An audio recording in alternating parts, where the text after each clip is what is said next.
Арбагыла менин окуучуларым. Кыргыз тилин сабагын көрүүгө, түшүнүүгө, тапшырмаларды аткарууга даярсыңарбы? Эгерде даярбыз десеңер, мен бүгүнкү сабакты майрамдык маанай менен баштоону чечтим. Кандайча деген суроону бере турган болсоңор, эсиңердеби балдар?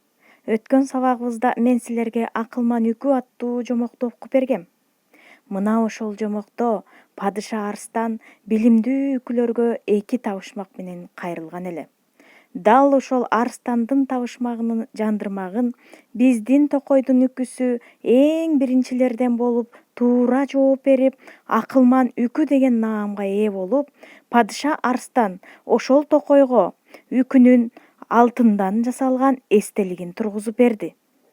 Мына биздин үкүнүн мына ушундай жеңүүсүнө биздин окуучулар эң чоң түрткү болуп, алар туура жоопторду жөнөтүшкөн. Алар кайсы окуучуларыбыз десеңер, анда төмөнкүлөр. 5В классынын окуучусу Рашидов Нурсултан. Сага чоң рахмат. Дагы 5В классынын окуучусу Жамалбекова Аянага ыраазычылык билдиребиз. Жолдошбаева Саулеге чоң рахмат. Абдукаримов Алманбекке ыраазычылык рахмат. 5Е классынын окуучусу Анарбаева Аянага чоң рахмат. Жана 5В классынын окуучусу Ахматова Канышайга ыраазычылык.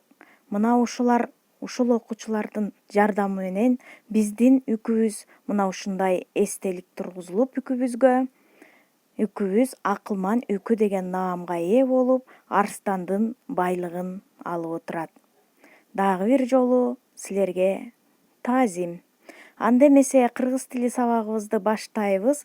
Китебиңерди, дептериңерди алып чыгып, бүгүнкү датаны жазабыз. 21 апрель күнгө шейшемби. Тема татаал этиштин түрлөрү. Татаал этиштер деген эмне? 2 этиштин айкашынан уюшулуп, бир татаал кыймылды атап көрсөтсө, татаал этиштер деп аталат. Алардын ичинен биринчи сөзү негизги этиш, экинчи сөзү жардамчы болот. Тактап айтам, татаал этиш 2 бөлүктөн турат. Биринчиси негизги сөз, экинчиси жардамчы сөздөн турат. Мисалы, татаал этиш 2 жандан ашык сөздөн турчу, Карайбыз, сатып ал деген сөздү алсак. Негизги сөзү сатып, ал эми кошумча жардамчы, ага да кошумча маани берип турган сөзү ал. Эмне кыл? Сатып ал. Негизги сөзү сатып, сатуу жөнүндө сөз болуп атат, Экинчи, адам бол. Негизги этиш адам, жардамчы этиш бол. Адам болуу жөнүндө сөз болуп аткандыктан, эң башкы негизги сөз бул адам деген болот. Андан кийин эмне кыл? Жардам кыл. Негизги сөзү жардам. Ал эми ага жардамдашып, кошумча маани берип, андан ары сөздү кеңейтип, өнүктүрүп, өстүрүп турган сөзү бул кыл деген сөз, Эмне кыл? Жардам кыл. Жардамдашуу жөнүндө сөз болуп атат. Демек, эң татаал этиштин эң баштапкы сөзү негизги сөз болсо, ал эми экинчи сөзү ага кошумча маани берип турган жардамчы сөз болот экен. Татаал этиш 2 бөлүктөн турарын билип алдык. Анда эмесе класс иши 454 көнүгү. Силерге мисал берилген, татаал этиштер берилген. Алардын негизги сөзүн, анан татаал сөзүн аныктап жазасыңар, сүйлөм түзөсүңөр. Жигит бол, добуш бер, бата бер, убададан тайды, окуй жүр деген татаал этиштер берилген. Жигит бол дегенге сүйлөм түзөлү. Талант жалгыз бала болгонуна карабай, жетип мыкты жигит болду. Жигит болду дегенде негизги сөз жигит, ал эми ага кошумча маани берип турган жардамчы сөзү болду.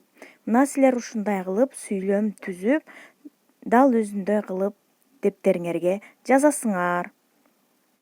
Добуш бер, бата бер, убададан тайды, окуй жүр дегенге сүйлөм түзүп, негизги сөзү кайсы, ал эми жардамчы сөзү кайсы экенин таап койгула. Тапшырма 452 көнүгү.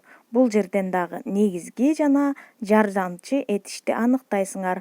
Буга сүйлөм түзбөйсүңөр, жөн гана үстүнө калем менен карандаш менен негизги этиш кайсыл, жардамчы этиш кайсыл экенин таап жазып коесуңар. Бул тапшырмаларды мыкты аткарат деген ишеничтемин. Саламатта тургула.